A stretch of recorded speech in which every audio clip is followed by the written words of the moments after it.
joinit.online.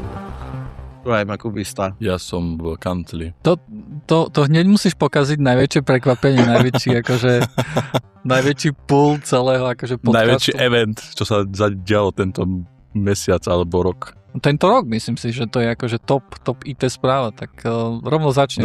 Počkaj, vydrž. Vítajte, milí poslucháči. Pri počúvaní Joinitu máme tu Dušana. Dušan je nezamestnaný a potom tu máme Kubistu, ten je zamestnaný a potom tu máme mňa, ja som tiež nezamestnaný. Takže The tides have turned. Tak rozprávaj, preháňaj. No tak som akorát v novej robotke, je obedová pauza, tak som si povedal, že nebudem jesť dneska, ale budem nahrávať podcast. A tak to má byť stále, áno. Hej, to ja som sa takéto harakiri ja som spôsobil sám sebe. A dobre, no však, lebo vieme o tom, že ja som si posledný mesiac hľadal robotku. A bolo to tak, že ja som kýdal na spoločnosti, ale náhodou, akože ku koncu asi tak posledné 2 týždne, tam mi ozvalo, že asi 4 spoločnosti, že ma zobrali, aj také, že tak som si vybral túto najlepšiu. Je to super. V Prahe. Zriadne, a čo to za firma, prečo ťa vybrali, chápeš, vieš, prečo sú najlepší, lebo to určite je objektívne, takže... A toto môžem akože takto do eteru, takéto verejné. U nás napríklad musí. My hovoríme firmy a my im potom posielame faktúry, chápeš? Oni o tom nevedia a my posielame. Toto je ten affiliate marketing. Neviem, aký to je marketing. My to voláme zdieranie, hej? Napríklad, keď povieš, že ja napríklad veľmi som SAP, hej? SAP, Cloud a takéto veci, hej, a to máme takého robota, on to spočíta, koľko to povieme a potom pošlo faktúru do SAPu. Oni nám to nikdy neposlali, ale na súde to použijeme proti ním, hej. Alebo oni proti nám, zase neviem dokiaľ. Je to na tebe, či chce spomenúť, alebo nie, hej. Však tu sme len my traja, akože nevidím. Všetko, čo povieš, môže byť použité proti tebe. Nie, tak išiel si ale aký job?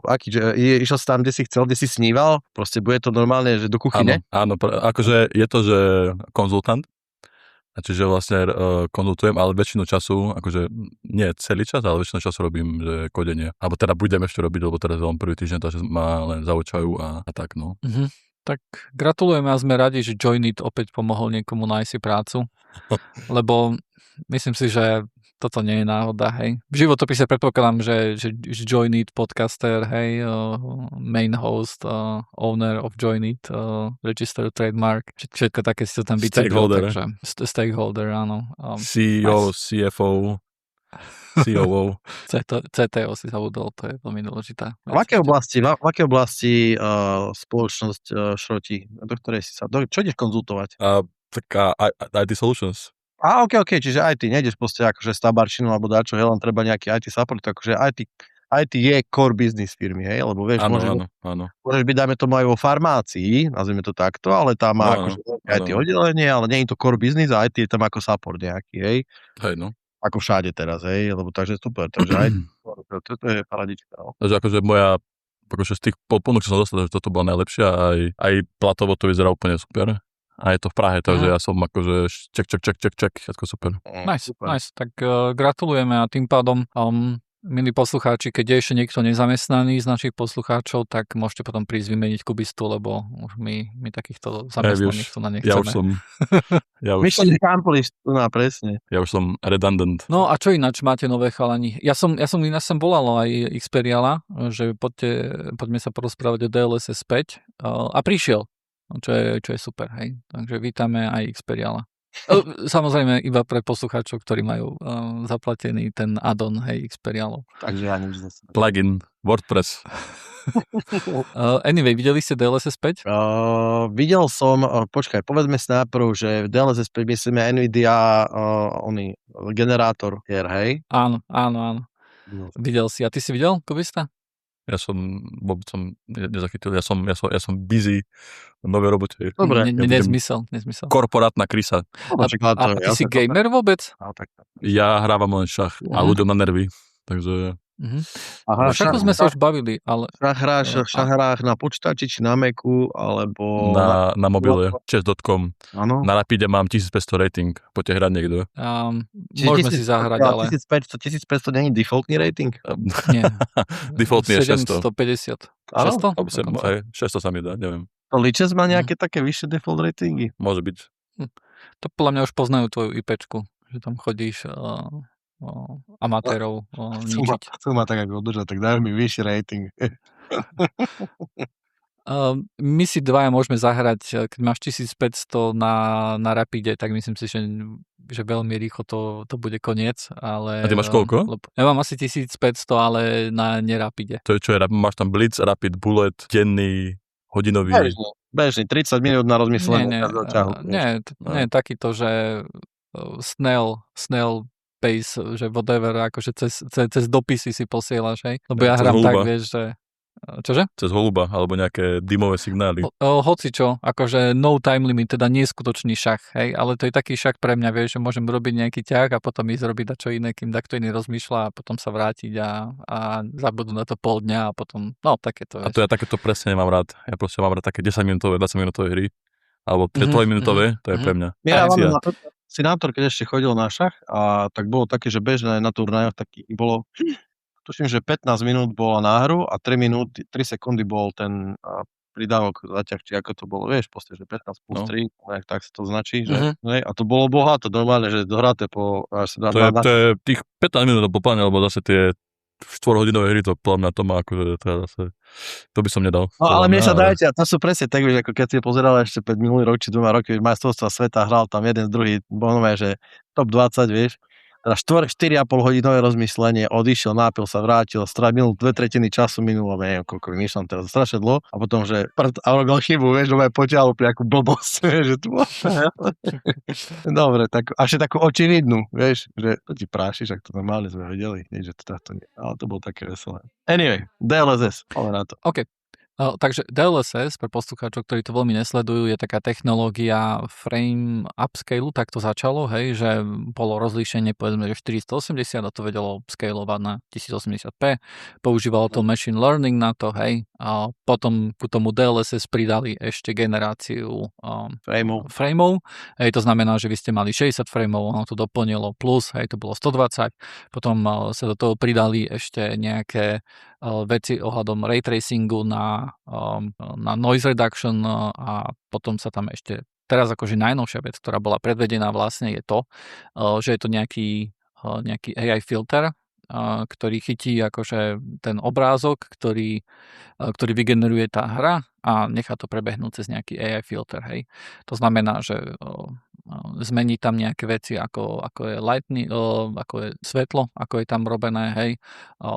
Spraví tam nejaké také veci, že tvár napríklad nejakým spôsobom dorobí, pridá tam čo možno, že mnohí ľudia poznajú, je hero lighting, hej, to je napríklad, keď pozeráte sa na film, tak často, keď si na takéto veci citliví, tak vidíte, že OK, táto tvár by nemala byť nasvietená takto. A samozrejme, že nie, pretože oni si to tam nasvietia tak, aby to ten herec vyzeral dobre, aby z pravej strany mu čo tam svietilo, a keď sa pozerá, že počka, však tej izbe tam nič nie je také, čo by malo takto nejak svietiť. No a takéto podobne ako, že svetelné efekty vyrába vlastne aj ten DLSS 5 generátorov imidžov a ono to bežalo, Nvidia to predviedla ako nejaké technologické demo, momentálne to dokonca tie hry, ktoré tam bežali na tom, tak na to boli tam 5090, hej, grafiky a jedna samostatná 5090 bola len na toto, aj keď samozrejme pokiaľ akože ak dobre viem, tak Nvidia hovorila, že akože v konečnom dôsledku tam má všetko bežať na jednej jedinej karte, ale zatiaľ nie je akože celkom jasne povedané, že OK, čo to znamená, že na jednej jedinej 5090, alebo to pôjde aj nižšie, hej, napríklad na 5080 alebo 70 alebo 60 dokonca, hej. Beže to bude to bežať na jednej 5090, proste ultra, hej? čo budú vlastne dve spojené, akože dokopy, hej. Taká krabica v počítači, vieš. Hej. V každom prípade, akože minimálne Dušan určite zachytil takú vlnu nevôle od gamerov, pretože hovorili, že hej, že čo sú také hlavné kritiky Dušana, aby som nerozprával iba ja? Neviem. Nevieš? Drahé je. Artistik, že proste stará. Ja som tak len zachytil, že proste hra si, alebo teda to, ako naučí Nvidia ten machine learning, tak budú hry vyzerať, vieš. To je jedno, že si chcel ty niečo iné, alebo dať len do ráta to. Posunie sa, jednoducho vyzdáš do nejakého... Áno, akože ono to vyzerá fantasticky, akože je tam, hlavne pri niektorých hrách, akože to vyzerá výborné. Demo, počúvaj ma, že vieš čo, dlho proste najväčší problém s rámi je proste tá akože, ja mám také, že oči sú proste svätý grál takej tej prirodzenosti, že či to vieš, proste vždycky je to hra, keď tam máš proste textúru nejakú, proste, ktorá nezerá. Môžeš sa snažiť proste blablabla. Urobiť dobré oči je problém, podľa mňa, hej? Mm-hmm. Tamto to vyzeralo nenormálne, že to vyzeralo normálne, že zdraví ľudia, chápem. To ja mám ešte potom takú otázku, lebo ja keď som hrával, tak ja som hral, hej, naposledy, pár rokov dozadu, a ja som väčšinou hrával na 45-60 FPS. Takže ja by som tiež uvidel nejaký rozdiel poriadny, alebo... No akože ono to v prvom rade toto nie je DLSS väčšinou nebýva akože pri takýchto tu hrách až tak potrebná, pretože tam vieš vyťahnuť vysoké framey aj relatívne so slabším softvérom. Či hardvérom, pardon. Hej? Takže... Ale kde napríklad, áno? Minecraft bude vyzerať rovnako, hej? Nie. Záleží. Pravda, lebo Minecraft Ray Tracing... Áno, vie byť veľmi ťažká vec, hej, to je fakt, že náročná vec a omodovaný, keď tam akože týmto pridá proste miliardu poligónov, lebo krajšie vyzerá toto tamto, proste vieš, tak je to proste, zase to parádne. Akože vie Minecraft riadne zaťažiť. Akože keď máš mody, hej, ale tak úplne ten basic, ten najviac osekaný, to je... Ale aj tam vždycky to akože nejakým spôsobom dokáže dať čo spraviť, vieš. Otázka je, či to má význam, otázka je, či to má ešte nestrčiť, vieš, alebo čo je to, že kde sa to rozhoduje nejakým spôsobom. No, odpoveď je aká vlastne? Že odpoveď je, že všade by to pomohlo. Hra to samozrejme musí podporovať, alebo nejaký titul to musí podporovať, musí to rozumieť si s drivermi a lekom a tak ďalej. A musí na to byť v konečnom dôsledku ten model aj natrénovaný. Napríklad je celkom možné, že tie tréning dáta, na ktorých bol trénovaný, sa nebudú hodiť na civilizáciu napríklad, hej, ktorá vieš, má úplne iný vizuál alebo vyzerá ináč. Alebo napríklad nejaké skôr animované štýly, hej, čo nemá vyzerať ako, že to nejaké dobrá grafika smerom ku fotorealistickosti alebo tej hyperfotorealistickosti, ale niekde tým štýlom, že hej, má to vyzerať ako nejaký animovaný film, hej, tak tam samozrejme takéto modely môžu akože padnúť veľmi rýchlo na ústa. To bol ten akože pain point, nie? Že počkaj, že teraz to fakt, že ty nachodíš nejakú kostru a nechá to do NVIDIA dorátať, ale ja si myslím, že myšlienka je taká, že jednoducho ako ty ako developer budeš nejakým spôsobom spolupracovať, alebo respektíve dáš nejaké možno rámec toho, lebo tie modely, to nie je jeden model, ktorý sa pustí a bumbác, hej, ale tak ten model je tiež nejakým spôsobom determinovaný tým, že akú hru hráš. Veľmi blbé, keby to bol jeden model. Akože treba, toto je akože, ten prvý nástrel bude určite horší, ako to bude v budúcnosti, hej. A toto vlastne veľa ľudí, akože podľa mňa tu keby toto bol nejaký mod, hej, ja z toho mám taký strašný pocit, že keď toto by bol nejaký mod, tak všetci by hovorili, aké super bomba, si to môžeš dať, keď chceš, hej. Ale ako náhle to robí NVIDIA a bude to nejaký, vieš, akože štandard, hej, pretože čo urobí NVIDIA jednoducho, ktorá vlastní neviem koľko 90% trhu, tak samozrejme sa z toho stane nejakým spôsobom štandard, tak odrazu ľudia, vieš, ktorí sú na to náchylní a ktorí to nechcú, hej, tak to už odrazu to nie je dobrovoľné, ale je to, že... Ale nie, musíme si povedať fakt, že to je v tom, že dáme tomu, to už nie je len nejaká ani interpolácia frameová, alebo na základe tak, ako boli tie prvé verzie, že dobre, že ja mám actual data, na základe ktorý nejak interpolujem, tak to sa dá ešte pochopiť, pretože stále si v nejakom akože rámci tej hry, hej. Aj tam už samozrejme dochádza k istej, je to na predstavivosti toho modelu, hej, tak to nazvime, hej. Ale veľmi málo, vždycky máš proste to, čo sa deje predtým, a to, čo sa deje potom, ti to nejakým spôsobom limituje. Ale toto bolo fakt, naozaj to bolo veľmi kreatívne, povedzme, hej, to DLSS bolo fakt, že veľmi kreatívne.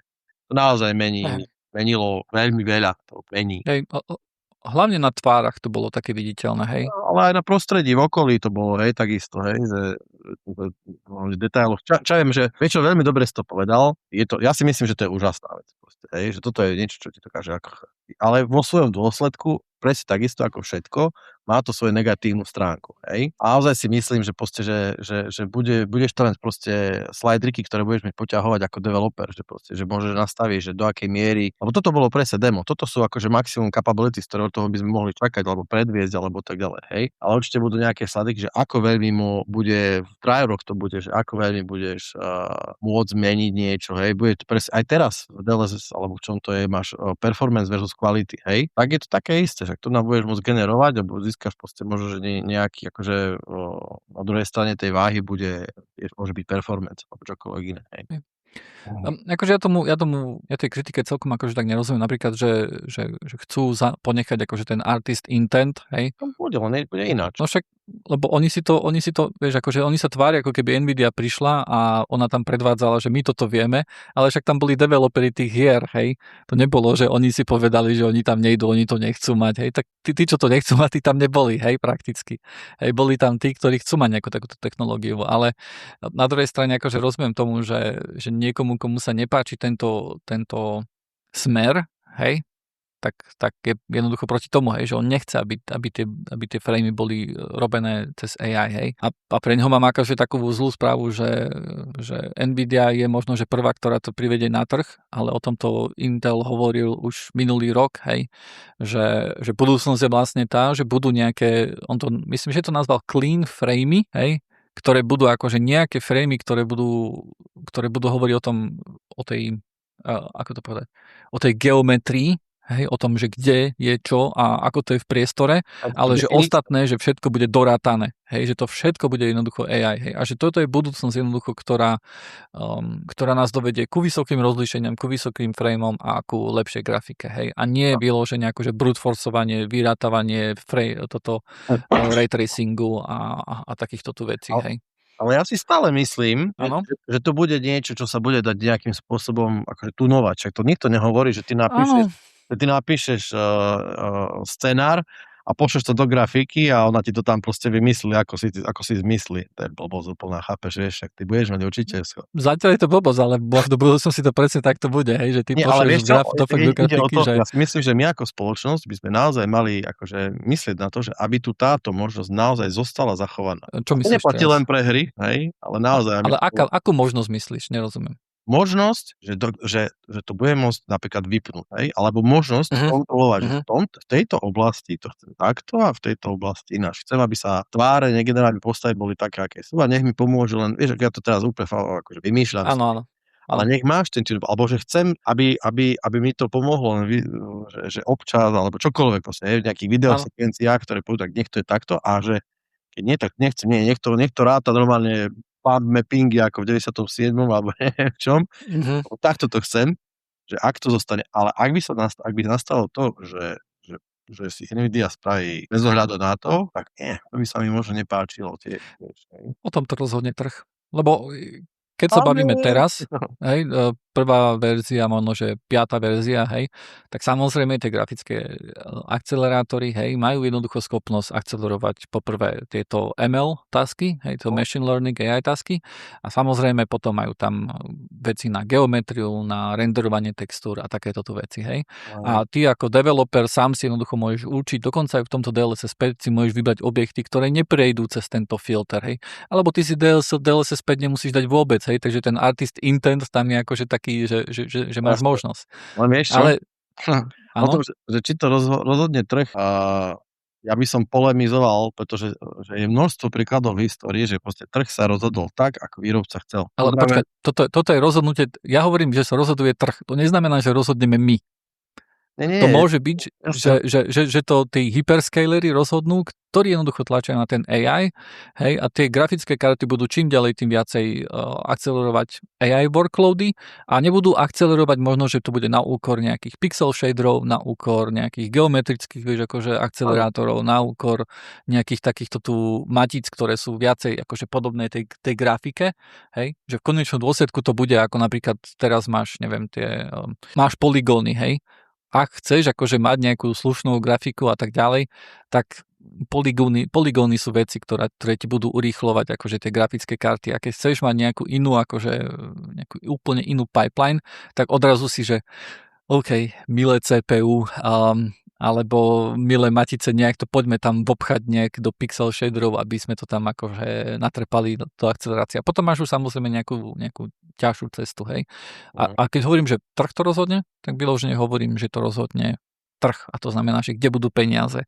Nie je to, čo my budeme chcieť, to môže byť úplne diametrálne. My napríklad nechceme mať drahé pamäte, ale trh sa rozhodol, že budú drahé pamäte. Rozumiem, máš pravdu. Hej. Ja som to troška bral z toho pohľadu, že vieš, že mám možnosť niečo. Vieš, predstav situáciu, že v princípe sa nám nie až tak veľmi páči. Vieš, čo som počul, to je taký trend, čo ti poviem. No. Že generácia Z že je taký trend v generácii. To je kto? Ja tejto ageizmy neznášam, akože ja viem, delenie ľudí. To sú tie... 95 do 2003 sa mi zdá. No, tak, okay. Hej. Ale ja to tiež nemám rád, lebo... Proste teraz puberťáci, hej?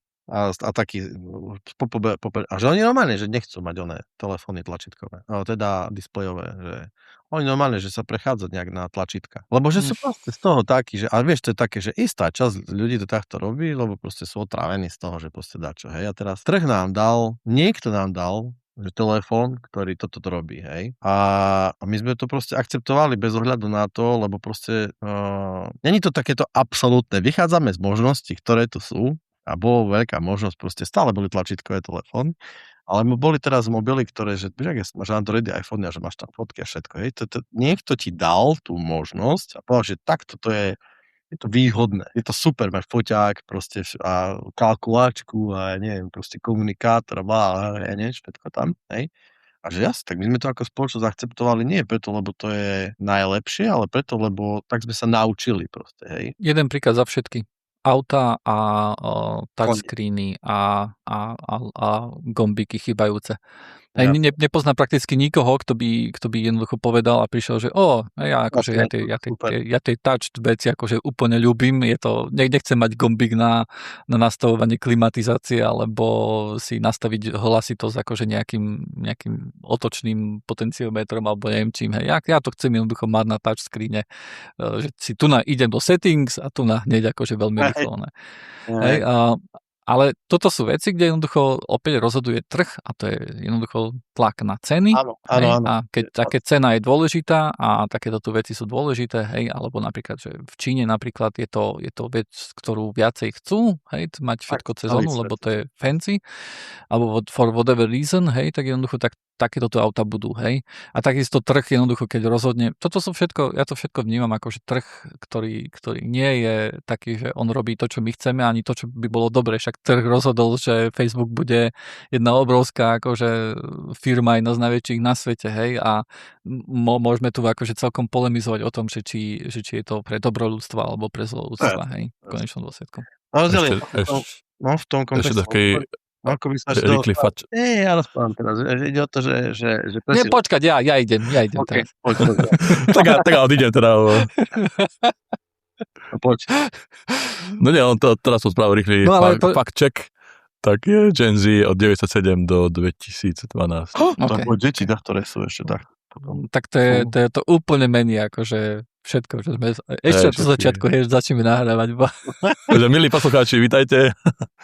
Vítajte pri počúvaní. A že trh ako to určuje, že ten vlastne, že trh konzumerský, teda akože trh na strane príjimateľov, ktorí o niečo môžu rozhodnúť, ale máš pravdu, že keď akože trh zoberieme end-to-end, tak trh to určí definitívne tým.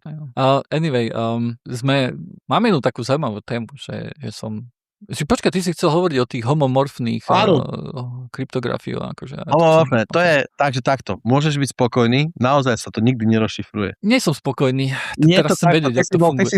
Posledne si povedal, že budeš veľmi nespokojný, keď to bude nejaký oľúk, že sa to rozšifruje temporary, urobí sa čáro mora. Áno. To je pravda. Ale to neznamená, že teraz som spokojný. Jasné. To, že tomu akože ani ja nie som spokojný, že rozumiem tomu takisto málo ako predtým, lebo je to proste hardcore matematika, hej? Uh-huh. Ale troška o tom, proste myšlienka je taká, že naozaj nedochádza vôbec k odšifrovaniu dát počas ani okamžiku. Ty máš svoj kľúč, zašifruješ, pošleš do sveta, chodí, matematické operácie sa dejú, normálne všetko sa s tým deje. A ty keď povieš, že proste chcem dať čo s týmto spraviť, overte, spočítajte, znásobte, mne to je jedno. Nikto, ak je to homomorfne zašifrované, nevie, nad akými dátami robí. A potom sa ti vráti výsledok, že nejaký engine sa stane a ty zase tým istým kľúčom rozšifruješ, jasné, výsledok je validný, všetko je v poriadku. Nikto v živote nevedel, aké dáta to sú, ale sú. A je tam iba aritmetika nad tým? Áno, ale aritmetika, a to je taká perfektná vec, pretože však počítače sú aritmetika. Teraz ide o to, že máš čiastočne homomorfné šifrovanie, máš plne, takto poviem, hej, máš niekoľko úrovní homomorfných šifrovaní, hej. Uh-huh. Ako keby čiastočne homomorfné šifrovanie a to je vyslovene nad tým, že aké dát, čo si schopný, hej, alebo somewhat homomorphic je čo? Ešte viac, ako čiastočne, ale nie plne. A potom plne homomorfné šifrovanie. A teraz keď sa vie, že plne homomorfné šifrovanie umožňuje sčítanie aj násobenie, keďže hociaký polinóm ty dokážeš urobiť sčítaním, to je matematika. To je už akože magic a toto mám proste zistené, že hociaký polinóm dokážeš robiť násobením a sčítaním, tým pádom dokážeš robiť akékoľvek operácie nad dátami. Úplne čokoľvek s nimi môžeš robiť. Hej? Môžeš robiť normálne, že štúdie, chemické molekuly, úplne čokoľvek dokážeš robiť. A to je pri plne homomorfnom šifrovaní je možné. Len samozrejme tam je ten trade-off, že nad týmito dátami to trvá aj to kvôli matike extrémne dlho. Je to výrazne náročnejšie ako nešifrovanými dátami. Hej? Ale stále je to limitované tým, že ty hovoríš, že áno, všetko môžeš robiť nad tými dátami. Áno, môžeš, hej, lebo v konečnom sú tu jednotky a nuly. Ale napríklad, keď sa bavíme napríklad o nejakom obrázku, tak to neznamená, že na základe toho obrázku budeš vedieť urobiť, že zosvetlíme celý obrázok. Hej? Yes, to je matika. Kým to bude JPEG, hej? Je čo smác, môžeš. Všetko je možné. Nemôžeš, lebo je to JPEG. Kým je to BMPčko, tak vieš, JPEG nie je jednoducho iba o tom, že pomeníš jednoducho všetko aritmeticky, ale musíš logicky rozumieť celému tomu fajlu, aby si niečo spravil, hej? A to, že ty spravíš, či? Je to matika, kámo. Všetko je matika, áno, ale to neznamená, že... A toto je premisa, z ktorej musíme vychádzať. Už to nehľadať nejaké čory, mori, fiškály, chápeš, vieš. Dušan, som nespokojný. Moja príprava je mizerná. Dobre. Anyway. Nie, nehovorím kvôli príprave. Hovorím, že celkom ma to... je to dráždivá téma, ja to chápem, je to dráždivá téma. Pre mňa to je extrémne. Ja rád veciam rozumiem, hej. Tak potom treba nejaký proof of concept, alebo ja neviem, niečo. Proof of concept nie, je to celkom nová vec. Ja som zachytil že to proste prišlo táto v 2008, čo si zober, že mne príde, že to je wow, že to je pecka, že to je nedávno, lebo ja mám pocit, že všetko, čo my robíme teraz v spoločnosti, je z 1934. Vieš, alebo dačo, takže tá teória toho, chápeš, vieš, hej? Áno, všetko tie. Je to proste, dobre, toto je akože nová vec, je to nová matika a it just works, hej? A teraz ono sa to akože actually sa to používa. Hej, minulo som dával ten príklad s voľbami, ale to je len taký teoretický príklad, ale normálne sa to používa v zdravotníctve, sa to proste používa. Používa sa to vo financiách, vieš, proste v veľké finančné domy to proste nejakým spôsobom používajú. Hlavne veľkým problémom, ale naozaj je rýchlosť. Preto som hovoril o tom čipe, ktorý Intel posledne, ktorý akože líkol a že tam uviedol a že ten akože speed up bol 5000 násobný, čo je akože to je brutálny skok, to je šialený proste akože jump, hej. No a hlavne pri takých, že akože keď je to v produkcii. Anyway, to, že sa to deje a no a je to matika, počkej, ja som si aj poznačil, že ako sa napríklad protokoly nejaké volajú, ale to teraz v mojich poznámkach musím nájsť. No, ale akože ten proof of concept bol pre joinera. On je úplne akože pre non-premium memberov. Ja len tak opíšem situáciu, že viete čítať z tváre joinera, že úplne nie je znechutený, ale ako to mám nazvať?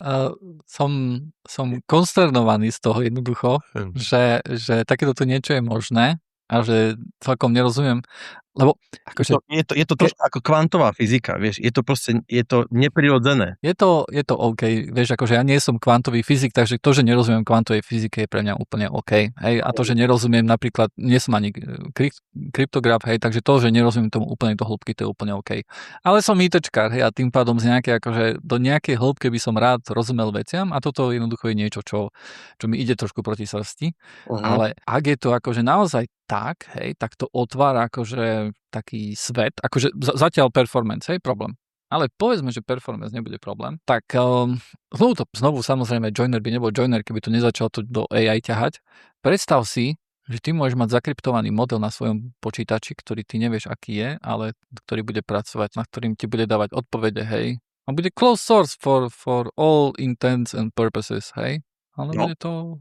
Je to AI model, hej, bude to... Ale že to je aj teraz možné, to nie je otázka len vtedy, keď sa to nastane. Otázka je to, že ty, akože ak myslíš, že source vyslovene, tak aj teraz, ako náhle ho proste nie si schopný odšifrovať, čiže niekto drží jeho kľúč a ty ho používaš, že to je v poriadku, hej, tak ho proste používaš. To nemení akože modus operandi použitia toho modelu. Hej? Nie, ale mení to, že ja jednoducho to, čo mám na svojom počítači a mám od toho kľúč, tak to viem dekryptovať, hej, na to, aby som to vedel vôbec použiť alebo nejak zmeniť, alebo hocičo, hej, stále jednoducho musím byť schopný, aby som to dekryptoval. No. Toto je prípad, keď túto schopnosť jednoducho strácam. Akože, alebo získavam, akože podľa toho, ako sa na to pozeráš, hej.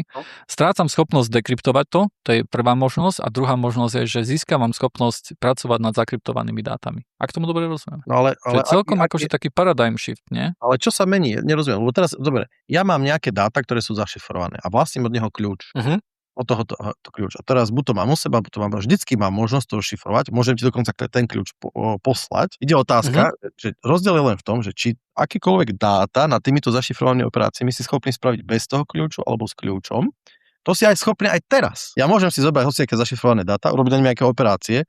Problém je, že výsledok tejto operácie bude totálny binec, ktorý nedáva význam. Nevie ho nikto odkryptovať, lebo sú pomenené bajty proste a tak ďalej, proste je to šum, je to čistý nezmysel. Hej? Čiže stále to mám tú možnosť technickú razať, dokonca mám, a teraz ide o to, že rozdiel len v tom, že keď robím na nejaké operácie, tak sú validné, ako keby som s nimi robil nezašifrovane. Čiže ja neviem úplne, na čo ty mieríš tentokrát, nie je mi to vôbec jasné, lebo viem, že aj stále možno zašifrovať, aj odšifrovať existuje. Where is the catch? Tak, neviem, tak a potom ja tomu dobre rozumiem, takže len ty budeš schopný pracovať s tými dátami, lebo u teba je ten private kľúč a ak budeš chcieť niekomu dať nejaký access tým dátám, tak mu hodíš nejaký public kľúč a on bude s tými dátami vedieť robiť a ak niekto bude akože pristupovať k tým dátam bez kľúča, tak proste tam bude binec a nebude mať prístup k tým. Keď nehovoríme o nie homomorfnom šifrovaní, tak proste ak sa ty pokúšaš nejakú operáciu a snaží sa mi vrátiť ako ju, akože ja som spravil teraz nejaký check, ktorý ty chceš, tak si to overie to v poriadku, tak je to nezmysel. Hej? Nefunguje to spôsobom. Hej? A o tom, ale pointa je v tom, že ty stále pracuješ, niekto iný okrem mňa ako vlastníkom kľúča, pracuje nad týmito dátami takým spôsobom, že dostávam validný výsledok, alebo nie. To je celý rozdiel. Lenže predtým, aby ty si vedel pracovať nad tými dátami, tak si potreboval mať jednoducho kľúč, ktorým to vieš dešifrovať. A toto padá. Tak. Ty vieš pracovať s dátami bez toho, aby si ich vedel dešifrovať. Presne tak. No ale čo bude znamená? Ale ty nevieš. Nie. Okrem mňa nikto nevie, aké dáta tam sú. Len ja jediný mám kľúč, áno? Áno. To znamená, že ty mi môžeš poslať nejaký file, hej, akože úplne to zjednoduším do extrémnej akože simplicity, hej. Ty mi pošleš file, že tu ja mám akože počet peňazí. Pridaj tam jeden peniaz. Ty tam pridáš jeden peniaz, hej, a ja neviem, že koľko ty si mal peňazí. Áno. Hej. Ja jednoducho neviem na základe tých dát, ktoré sú u mňa na počítači, s ktorými ja pracujem, kde matematické operácie prebiehali na tom, ja jednoducho neviem, že čo je dnu.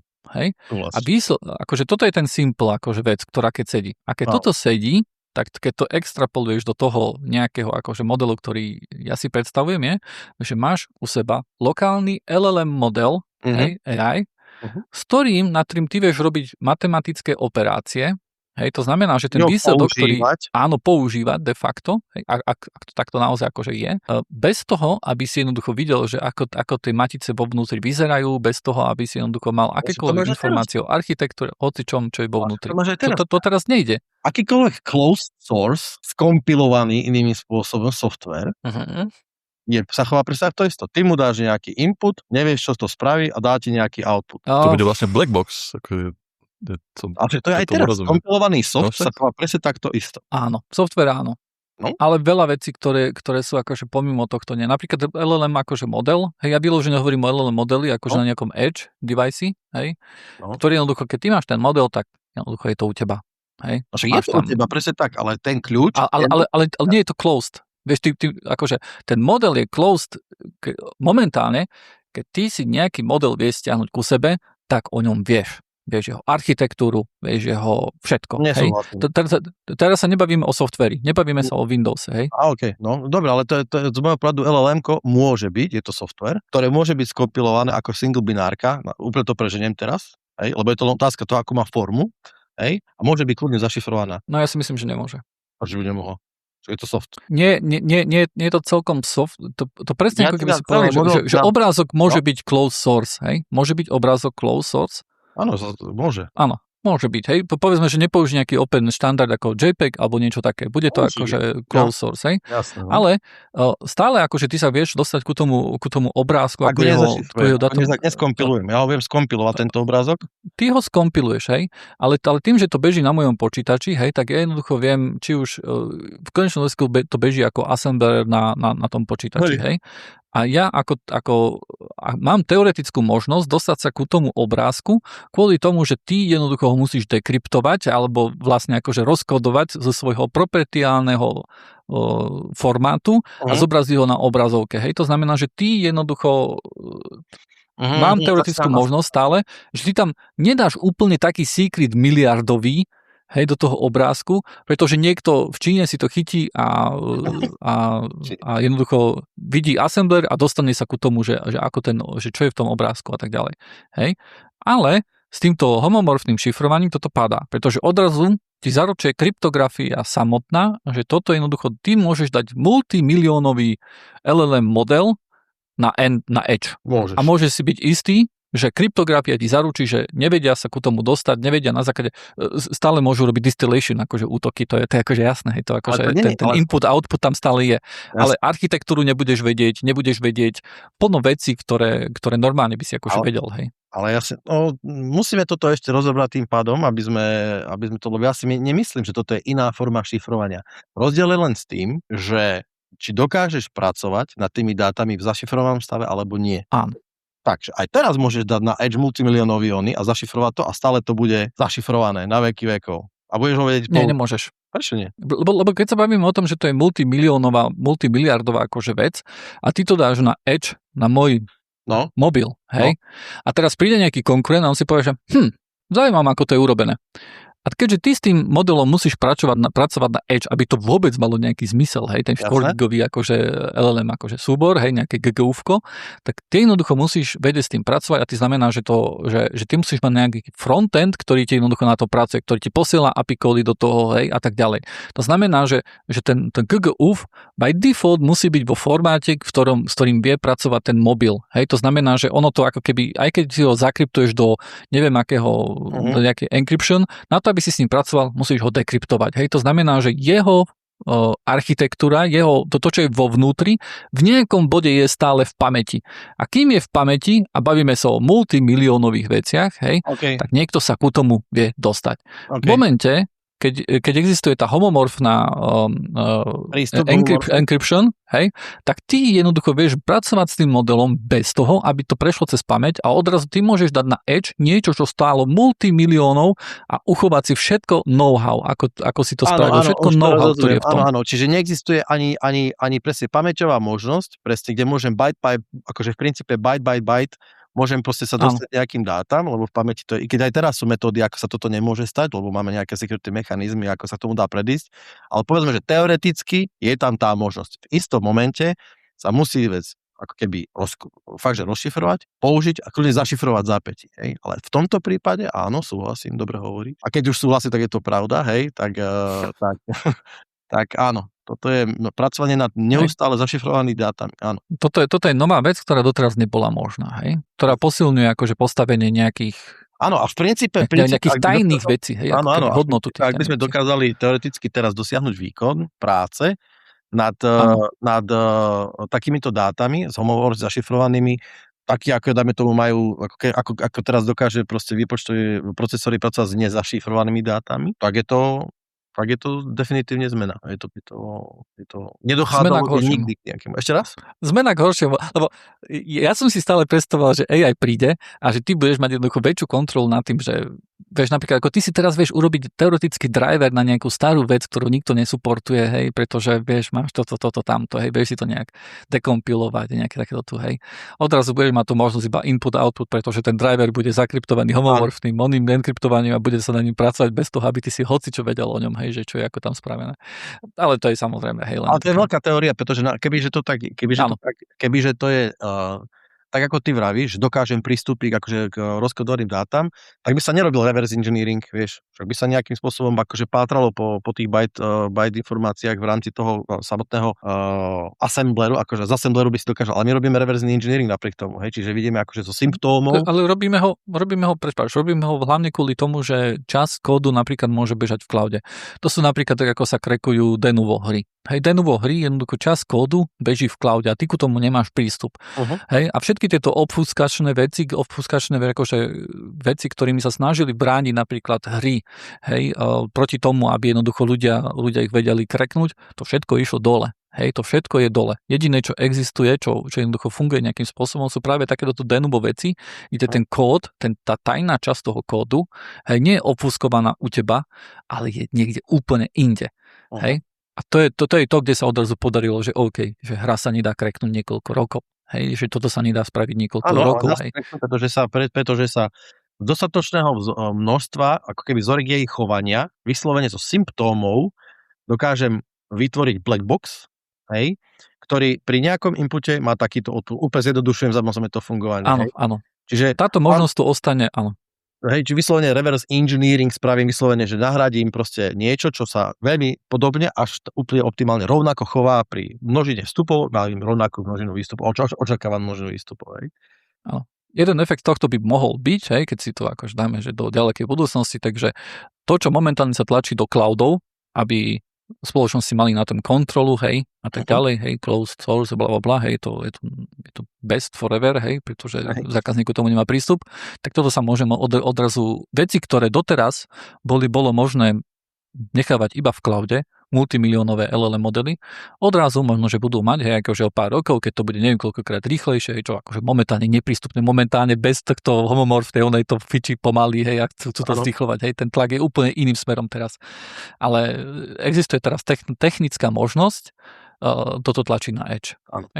Halus, veľmi zaujímavé. Dobre. Veľmi intenzívna debata. Prepáč? Že to bola veľmi intenzívna debata. Akože iskry, takéto debaty mám najradšej, hej, toto je best. A máme ešte jednu debatu. Som si pozeral Linux notebooky, hej, lebo Apple, akože, konkrétne Apple samotný je zlá kompania, hej, veľmi zlé veci robí, hej, akože morálne.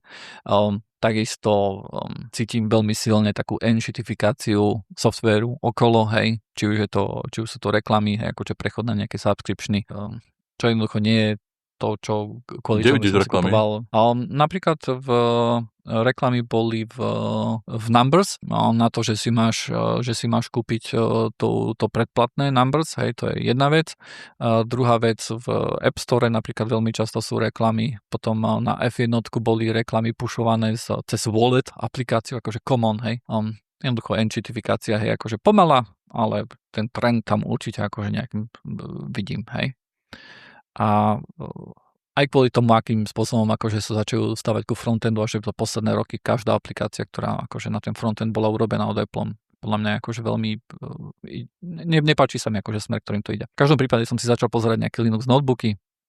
V priebehu jedného dňa som prišiel na to, že hoci čo si kúpim, bude riadny downgrade, či už sa bavíme o displeji, či sa bavíme o performance, či sa bavíme o baterke, či sa bavíme o takýchto akože veciach, hej, akože na baterke, akože nájsť nejaký notebook, ktorý akože chce konkurovať M4 Max, akože, a nie je tak.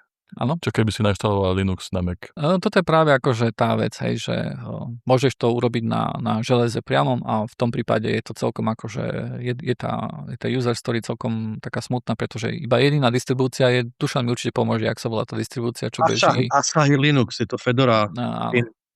Áno, tak je tam táto možnosť, ale ten hlavný developer odtiaľ odišiel a odtedy nejak, čo sa tam pohádal, hej, a odtedy nejak akože veľmi o tom už tak nepočujem.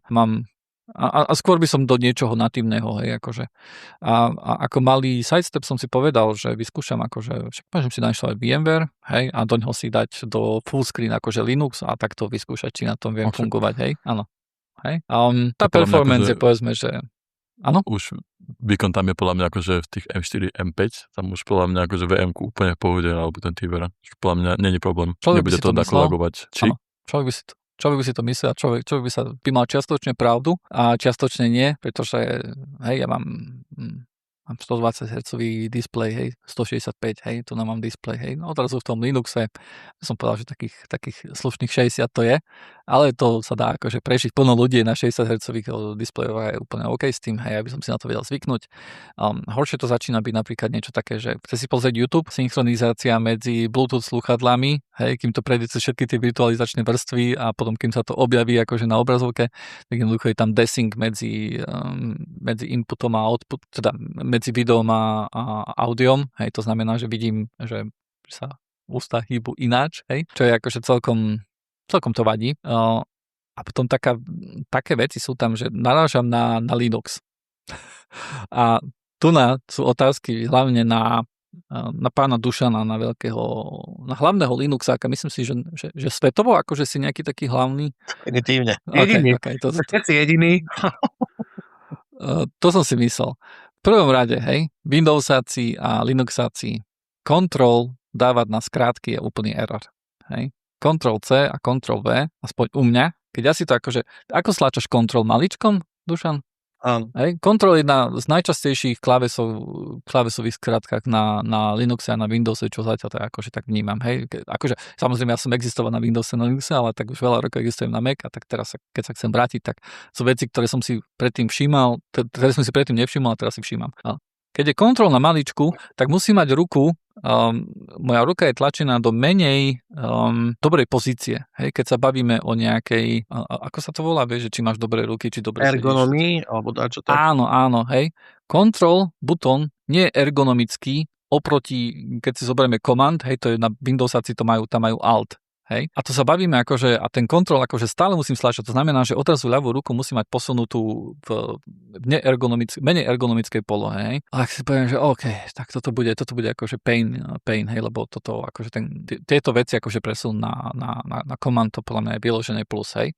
A potom, ako kvitnem aplikáciu, Dušan? Alt F4. Naozaj? Alt F4 je klávesová skratka na Linuxe? Si teda v terminálov? Nie, hociako. No, myslím, že áno. Alt F4, ja nezabíjam aplikácie často, ale hneď to viem pozrieť. Dobre, Alt F4 je akože, nie je to veľmi dobrá skratka, lebo Alt predsa F4 je zase akože, je to dosť ďaleko od seba, ale OK, povedzme, že Alt F4 teda žiť.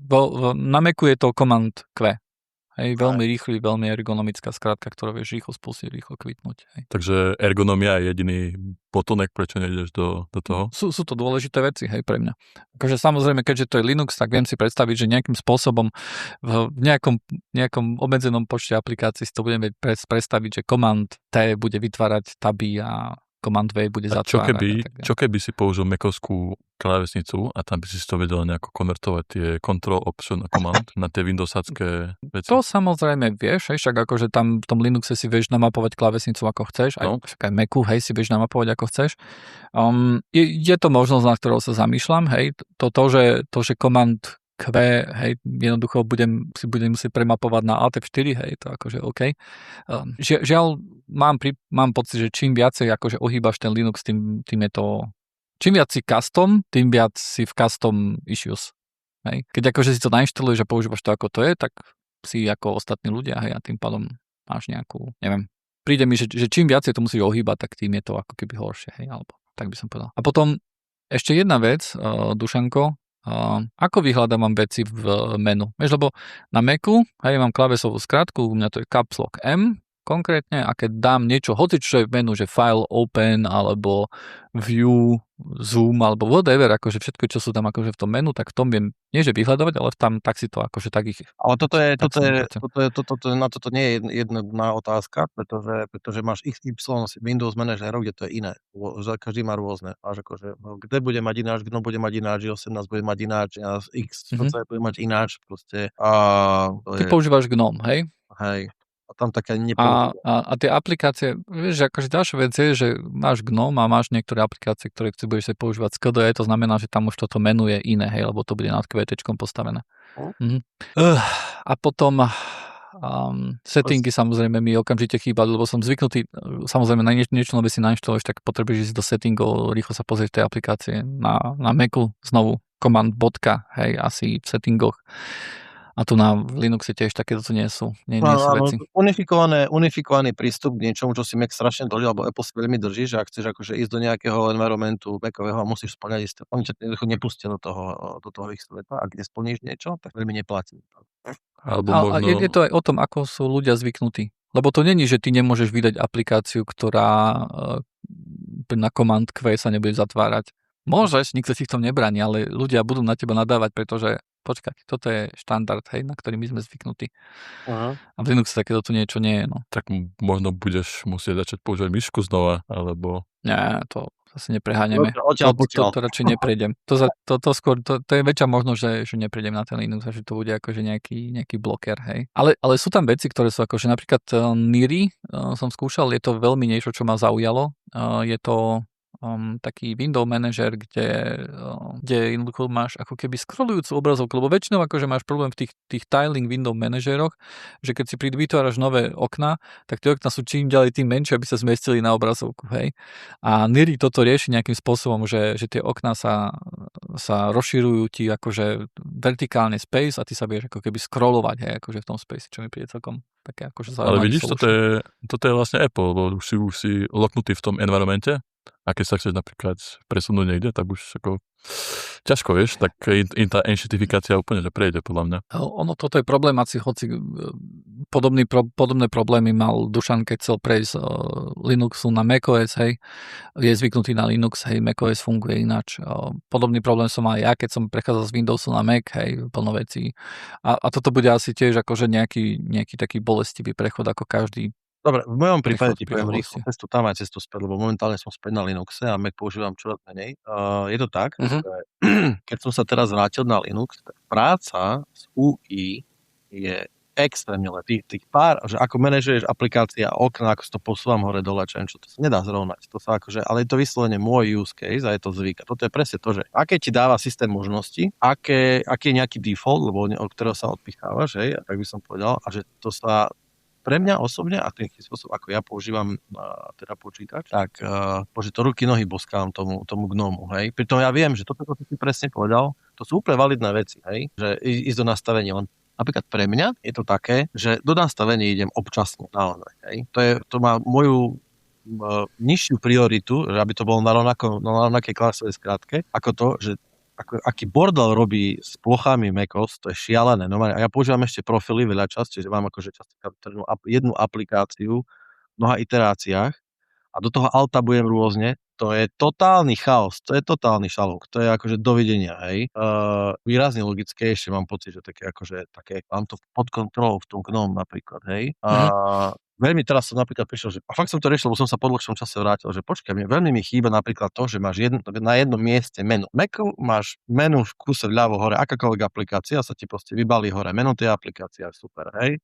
To je taká blbosť, ale akože, hej, to funguje proste. Ja som mal, a som si spomenul, že počkaj, ja som mal som presne takúto extensionu, bohužiaľ, do GNOME, ktorá mi toto robila, že ona povyťahovala z aplikácie nejaké, bohužiaľ nejaké, a spravila ti to, hej. Takže fakt, že to nemám a musím hľadať proste, že aká aplikácia má svoje. Vždycky si aplikácie ťahajú raz máš raz tam, proste máš nejaké preferencie, hej. A vzhľadom k tomu, že GNOME sa snaží byť taký kvázi Mac OS-idné, hej, tak akože aj oni tlačia do nejakého, že OK, že preferencie by mali byť proste preferencie a mali by byť tu a tam, hej, že kde chceme. Ale nefunguje to úplne najlepšie, povedzme si. Takže properties je alt return, to je to, čo... Že nie je to vôbec nejakým spôsobom. Má to svoje výhody a nevýhody. Ale otázka podľa mňa je dobrá, že čo z hardware, pretože Mac je parádny hardware. Fakt výborný hardware. Dobre si povedal, že baterka je akože downgrade, display je downgrade. Hej, ja robil som, tak ja sa mám tu taký Dell. CPU je downgrade, hej. Viem, že keď chceš akože byť akože vyslovene, že riešiť power, tak tam to pocítiš. Ale zober si aj cena je podľa mňa dobrá na tých downgrade, MacBook Air. A že ty keď chceš ísť čo najbližšie k Macu, tak zaplatíš také prachy. Nie. Popolí sa. Vyklikal som si Framework Computer, hej? 16. Myslím, že to bola, chcel som akože do 16 nechcem veľmi ísť, hej, kvôli tomu, že prenášanie a tak ďalej. Takže som pozeral tú 14, alebo čo to tam bolo, hej, som si tam úplne vybombil 3500 eur, či koľko to bolo, hej. Povedal, že OK, super, hej. No potom si pozrieť akože benchmarky na baterke, hej, lebo akože keď to používam na desktope, OK, tak je to fajn, ale na baterke jednoducho ten performance ide dole, hej, potom sa bavíme o tom, že display máš lepšie displeje akože na notebookoch, napríklad OLED, hej, OLED vo vnútri v miestnosti lepší ako má MacBook display, ale napríklad veľmi často akože chcem vonku, hej, na slnku a tam nanotexture, hej, mini LED, vyššia svietivosť ako OLEDy, hej, zase nedá sa to veľmi nahradiť, hej. Keď si pozráš, že chceš byť na notebooku a potrebuješ pracovať napríklad s touchpadom, hej, Zase, akože je to tam ťažké, hej. Máš XPS-ko jediné, hej, asi čo má nejaký slušný touchpad a... Vieš čo, aj tie ThinkPady nové, ja som napríklad ThinkPadák, hej, a to je môj prvý, lebo ja viem, že proste len kvôli tomu, že to proste má dobrú podporu Linuxu, že nebudem sa tam babrať z nejakého proste, áno. Tam môže stať, hej. A tie ThinkPady, to je pre mňa taká vec, ktorú sa odpichnem, hej, obyčajne proste, že to je 14, a to je dobrý rozmer, výborná klávesnica, taká tá akože ThinkPadová dobrá klávesnica, hej. Klávesnica je jedno, čo by bol upgrade, hej, oproti macOS, hej. Čiže MacBooku. Hej. A teraz aj touchpad je slušný. To je taký dobrý all-rounder. Hej. A nezabije ťa to, akože nie je to taký, že nejaký cash trhač, že to minieš za to 2,5 000 € a dostaneš za to proste nejaký, vieš, alebo niečo také. No, ale naozaj je to z pohľadu hardvéru, to vôbec nemusí byť teraz o Linux, hej, že sú prémiové notebooky, ktoré majú dobrú výdrž batérií. Potom sú dobré, ktoré majú fakt výborný displej. Potom sú... Ale nikdy to nemáš tak v kope. Že dostaneš, akože... A keď dostaneš, akože ak niečo takéto je, tak to stojí akože 3,5 000 € a nie si... To je OK. Môj notebook tiež stojí 4 a dačo. Giga RAM, chápeš, vieš, to normálne si kúpi také dačo, vieš. No jo, je to ťažký život. Ale dobre, venujme to sa tomu ešte nejaký čas, lebo akože otázka je, že ty očividne nejdeš kvôli hardvéru. Nie, idem vyložene kvôli softvéru. Presne tak, hej. A to bude akože riadny shift, hej, lebo ty máš akože workflow tvoj a ja si myslím, že tam najviac človek utrpí, ktorý si akože power user na Macu veľmi utrpí ekosystémom. Proste tam nemáš také aplikácie, ako máš Mac. Veľakrát nemáš. Hej, no, akože chýba mi... To je sprav domácu úlohu, že akože fakt, že aplikácie, ktoré sú v tvojom must have, či si ich vieš nahradiť. To už teraz viem napríklad, že niečo ako Keyboard Maestro neexistuje na Linux, hej. Dobre, to teraz viem napríklad, že... Určite máš nejaký konfigurátor skrytý nejaký. No, toto, že nie, hej.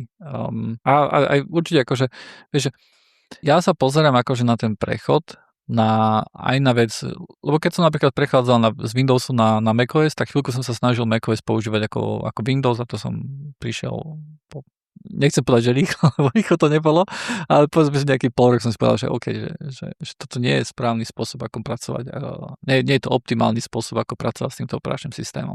A podobne musí vyzerať aj môj prechod na Linux, hej, kde jednoducho tie aplikácie, ktoré mám, akože nesnažiť sa replikovať to, čo robím na macOS, hej, ale začať používať Linux a riešiť problémy, ktoré budem mať s používaním Linuxu. Bude to zaujímavá Ja normálne to správam, akože už len preto, lebo to bude akože super rozprávanie, potom to vyhodíš ešte noťaz, keď to nevidia, alebo dačo, alebo je to super počúvanie.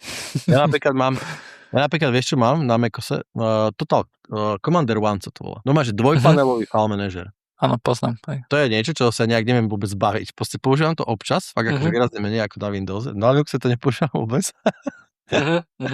Lebo tam je to také zvláštne, ale na Macu tu proste musel som to mať, vieš, to je také, že a to podľa ľudí, vieš, ako pracuješ so súbormi, ty máš akože ty máš ten silný taký ten vlastne, že launcher, hej, taký ten control spacebar, alebo command spacebar, alebo nejaká taká že proste hej, ale pre mňa napríklad je akože extrémne náročné prijať, a to je otázka takisto zvyku, že platiť za banálne veci. Na prvý pohľad banálne a toto je napríklad akože to moja hlava, vieš, nejak ťažko berie, že proste tam akože, vieš, to je to presne, že chceš mať nejaký lepší sound routing v macOSe 4999, boom, hej, a ideš a také, a to je niečo, čo... To už nepovažujem za banálnu vec. That's the point, teraz si mi toto skočil, že akože, ale na druhej strane, že keď robíš s hudbou, tak tých 49,99 sú 3 sekundy tvojej gáže a ti to akože totálne zefektívni tvoju prácu. Tak je to a dostávaš veľmi dobrú, kvalitnú a udržovanú vec, ktorá je fakt, že power. A to je taký ten rozdiel v uvažovaní, že ako používaš čo a čo na to potrebuješ. Hej. Ja čo akože si platím, hej, tak tých subscription je akože relatívne málo. Platím si iCloud, hlavne kvôli fotkám. Platím si podcast player, lebo to je 10 € ročne a som s ním veľmi spokojný, hej, tak by som povedal. A nejakým spôsobom to nikdy nezruším, lebo raz ročne mi odíde tam 10 € a nejak to neriešim a používam to akože denne. Screenshotovací tool som si kúpil napríklad, to tiež vec, ktorú používam denne, hej. Hazel som si kúpil, hej, čo je tiež Little Snitch som si kúpil. Sú to všetko veci, ktoré pre mňa sú veľmi často používané, alebo vidím tam tú hodnotu, hej, napríklad za Little Snitch dať 50 eur, alebo koľko to stojí, hej, si niekto povie, že za takýto firewall, hej, ale je to taký akože quality life improvement, akože pre mňa, hej, že pre mňa je to hodné toho, hej, alebo Keyboard Maestro, ktoré mi akože všetko riadi hore dole, hej, tam mám neviem koľko rúlov, strašne veľa, hej. To sú veci, ktoré sú podľa mňa OK, čo ja mám, nič z toho mi nepríde banálne, hej. Napríklad pri tom launcheri, pri tom launcheri Raycast, napríklad tam žiadajú, aby si platil aj za to, aby si mal väčší počet histórií vecí v clipboarde, ako je, neviem, 2 týždne, alebo neviem, aké to tam je, hej. Za to by som nikdy neplatil, hej. Toto je podľa mňa akože, vieš, vec, kde je tá čiara, za ktorú nepôjdem, hej. Tak vidíš. Ale, hej. No, anyway, asi musíme končiť. Nemusíme, pokračujeme ďalej. Nie, už musíme, už som hladný. Lebo ďalší týždeň je, milí poslucháči. Tak, áno. Ďakujeme za počúvanie, pozdravujeme do vašich kuchyň, dobrú chuť, ešte sa. A zdravíme sa aj za kubistu, ktorý musel odísť pár minút pred ešte, takže čauko. Ahoj.